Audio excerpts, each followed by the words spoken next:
मित्रांनो, व्हिडिओच्या मागील भागात आपण पाहिले की सावकाराने डेबूजीला धमकी दिली आणि हनुमंत्याला डेबूजीला वावरातून काढायला सांगितलं. पुढील वाचन सुरू करण्याआधी आपणास जर माझी वाचन शैली आणि हा उपक्रम आवडला असल्यास कृपया चॅनलला लाईक करा, सबस्क्राईब करा आणि शेअर करायला विसरू नका. तर चला पुढील वाचनाला आता आपण सुरुवात करूया. हनुमंत्या पुढे सरसावला. डेबूजीने त्याच्या डोळ्याला डोळा भिळवला. आगीच्या ठिणग्या पडत होत्या त्या इंगडी लाल डोळ्यातून. हनुमंत्या, डेबूजी गरजला, तुझ्या जीवाची तुला पर्वा नसल, पोराबाळाची आशा नसल, तरच पाऊल पुढे टाक. मी झालोय आता जीवावर उदार. काळाची मुंडी पिरगळून टाकीन तुझी रे काय कथा. एक पाऊल सरकलं पुढं का मेलाच समज तू. तुझ्या माग तुझ्या पोराबाळांना देईल का रे हा जुलमी सावकार शेरभर धान्य. जा गुमान माग, नाहीतर गाठ माझ्याशी आहे. हनुमंत्या कचकला. मी जागच्या जागी थपकून उभा राहिला. सावकाराच्या संतापाचा पारा भडकला. त्याने 2 तगडे जाठ डेबूजीच्या अंगावर सोडले. दोन्ही बगला एकदम पकडून त्यांनी डेबूजींचा नांगर खाली पाडला. हंबीरराव सखूबाईने रड्याचा आकांत केला. डेबूजीने एका हिसड्यात एका जाटाला कोपर खडीच्या तडाख्याने 5 कण खाली विवळत बसवले आणि दुसऱ्याच्या पोटात लाथेची ठोकर मारून जमिनीवर पालथा लोळवला. झटकन त्याने नांगराच्या तुत्या हातात घेऊन थेट सावकारावर चाल केली. आज मी मरेन किंवा तुझ्या नरडीचा घोट घेईन. कसा घरी जिवंत जातोस तेच पाहतो आता मी. अशी भयंकर गर्जना करून डेबूजी धावला. सावकार भेदरला. घोड्याच्या लगाम खेचून तो परतायला वळतो न वळतो तोच डेबूजीच्या तुत्याचा तडाखा तडाळ बसला घोड्याच्या पुठ्यावर. घोडा उधळला. सावकाराचे पागोटे गेले गळगळत गरगरत शेताच्या मातीत. मालक महाराज जीव घेऊन पसार झालेले पाहताच बरोबरचे सारे नांगरे गडीनी जाट सुद्धा भेदरले. जाता का नाही इथनं, जीव घेईन एकेकाचा, सोडणार नाही. डेबूजीच्या त्यावेळचा रुद्रावतार पाहून बग्यांची तिरपीट उडाली. माझ्या शेतात पाऊल टाकण्यापूर्वी घरच्या बायकोची कुंकू पुसून यावं मर्दानो. ही शेवटची गर्जना ऐकताच एकदाच सगळ्यांनी भराभर पोबारा केला. डेबूजीने नांगर घेतला आणि जसे काही कुठे झालेच नाही अशा वृत्तीने नांगरणी पुढे चालू केली.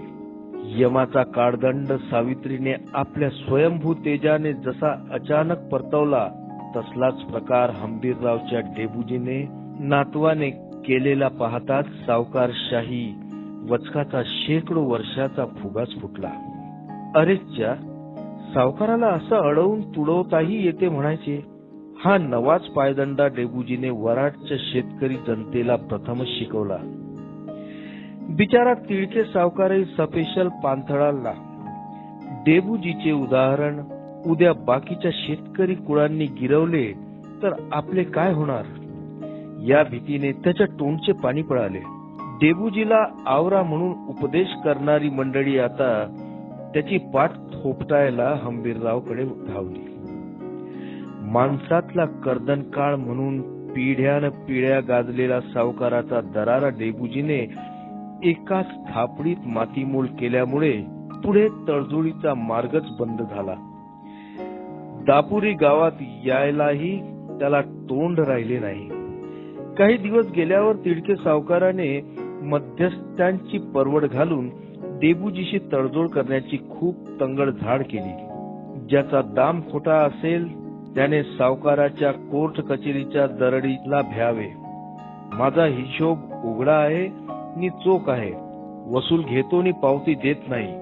हिशोब दाखवित नाही, पटवित नाही आणि गुमान येतो जमीन कब्जा घ्यायला.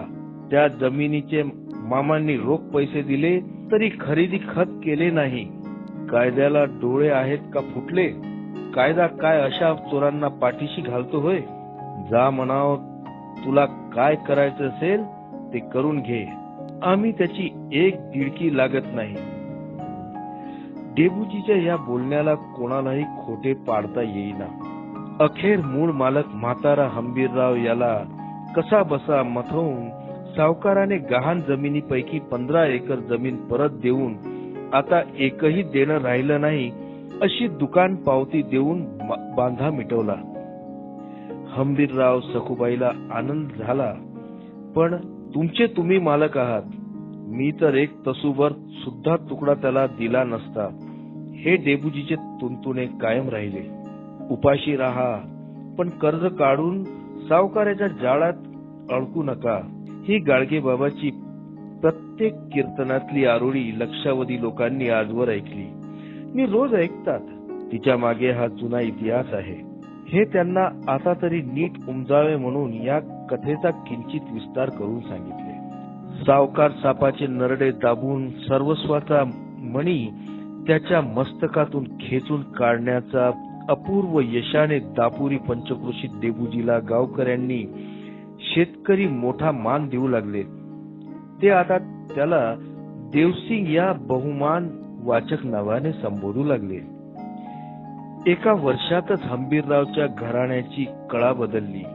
कपाशी, ज्वारी, गहू, जवसी, करडी, तुरीचे पीकही महापूर आले. अंदाजे 1000 रुपयाची लक्ष्मी घरात आली. अंगणात धान्याचे कणगे उभे राहिले. धन धान्य, कपडा लत्ता, दूध दुभते याची चंगळ उडाली. गावकीच्या हर एक भानगडीत लोक डेबूजीला सल्ला मसलतीसाठी मानाने बोलवायचे. या बदलामुळे डेबूजी गर्वाने ताठून न जाता उलट पहिल्यापेक्षा अधिकाधिक विनम्र होत गेला. सहज नुसती कोणी हाक मारली तरी नमस्कार करून काय आपली आज्ञा आहे अशी लीनतेने तो वागायचा. गावात येणाऱ्या भिकाऱ्या दुकाऱ्यांची, संत गोसाव्याची, भजन कीर्तनाची विचारपूस करून त्यांच्या सर्व गरजा भागवायच्या. आपण जे श्रम करून कमावतो त्यात गोरगरिबांचा आणि गरजू लोकांचा भाग असतोच असतो. आपण घास घेण्यापूर्वी घरचे दारचे ढोर, कुत्रे, मांजर सुद्धा उपाशी राहता कामा नये. आधी दारचे अतिथी, अभ्यागत यांची सोय नि मग आपण. देवाला नैवेद्य दाखवायचा तो असाच दाखविला पाहिजे ही त्याच्या मनीची भावना असे. सुबकता आली म्हणून त्याच्या शेतीच्या कष्टात हयगय झाली नाही. उलट आजा, आजी, मामी, आई यासह कामाचा जोर वाढला. आताही शेतीसाठी नोकर का ठेवीत नाही याचेच लोकांना नवल वाटायचे. अन्यायाची चीड. गावात नाम सप्ताह व्हायचे. आंधळे, पांगळे आणि अस्पृश्य यांच्या टोळ्याच्या टोळ्या अन्नासाठी गावागावाहून धावायच्या. नेहमीचा प्रघात काय तर सगळ्यांची जेवण झाल्यावर उरलेले खरकटे उष्टे अन्न त्या अन्नार्थी गरीबावर दुरून झुगारायचे. डेबूजीला हा किळसवाना बेमाणुसकीचा प्रकार सहन झाला नाही. देवाचा महाप्रसाद नीट नेटका स्वच्छ असा आपणच गावकऱ्यांनी तेवढा खावा आणि त्या गोर गरिबांच्या नशिबी काय खरकटी उष्टी असायचे. ती माणसे नव्हत. चांगलं घोडधोड आपल्याला मिळावं असं त्यांना वाटत नाही. गावकीचा महाप्रसाद त्यांना नीट पंक्तीला बसवून तुम्ही खाऊ घालीत नसाल तर मी तुमच्यात भाग घेणार नाही. माझ्या घरी निराळा स्वयंपाक करून मी त्यांची हवी तशी सोय लावीन आणि स्वतः त्यांच्या पंक्तीला बसून प्रसाद भक्षण करीन असा सडेतोड खुलासा करताच गावकऱ्यांचे डोळे उघडले. लोकांची काकू पाहताच डेबूजीने आपल्या घरी ताबडतोब चांगल्या पक्वान्नाचा बेत करून सर्व जमलेल्या अंध, पंगू, महारोगी आणि अस्पृश्य बांधवांना घरच्या अंगणात पंक्तीने बसवून पोटभर जेवू घातले. विचारवंत म्हातारे कोतारे म्हणू लागले, अरे हा डेबूजी आपल्यातला एकनाथ आहे रे एकनाथ. डेबूजीचे साधुतुल्य चरित्र आणि चारित्र्य पंचक्रोशीत गाजत वाजत असताना सौ कुंताबाई बाळंत होऊन तिला मुलगी झाली. सखूबाईला पृथ्वीवर स्वर्गस्थ आल्यासारखे वाटले. मुलाच्या बाजूने नाही तरी मुलीच्या बाजूने पंत तांडवाचे तोंड पाहिले म्हणून म्हातारा हंबीरराव आणि रायजाबाई आनंदाने नाचू लागले. डेबूजीला मुलगी झाल्याची बातमी पंचक्रोशीत फैलताच गोतावळ्या जमातवाल्यांचा तोंडाला पाणी सुटले.